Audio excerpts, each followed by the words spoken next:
இது கூட UA16+ கொடுக்கலான்னு முடிவு பண்ணிட்டாங்க. அதுக்கப்புறம் வந்து CBFC central board of film certification chairman வந்து அதை ரெவ்யூ கமிட்டிக்கு அனுப்பணும் அப்படின்னு சொன்னதா நியூஸ் வந்து. அதெல்லாம் ரொம்ப சந்தேகம் இருக்குது. ராகுல் காந்தி கூட ட்வீட் பண்ணியிருக்காரு, ஜனநாயகனை நிறுத்தத்துக்கான முயற்சி இன்ஃபர்மேஷன் அண்ட் பிராட்காஸ்டிங் மினிஸ்ட்ரி செய்யுது, மோடி உங்களுடைய வித்தை இங்க பலிக்காது, தமிழ்நாட்டை நீங்க எதுவும் செய்ய முடியாது அப்படின்னு சொல்லியிருக்காரு.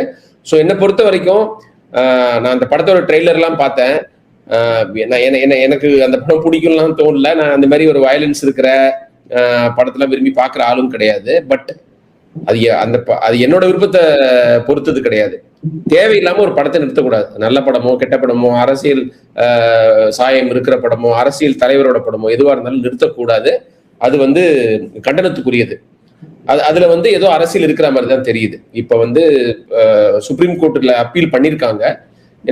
கூடிய சீக்கிரம் அந்த படம் வெளியில வரணும்னு தான் நான்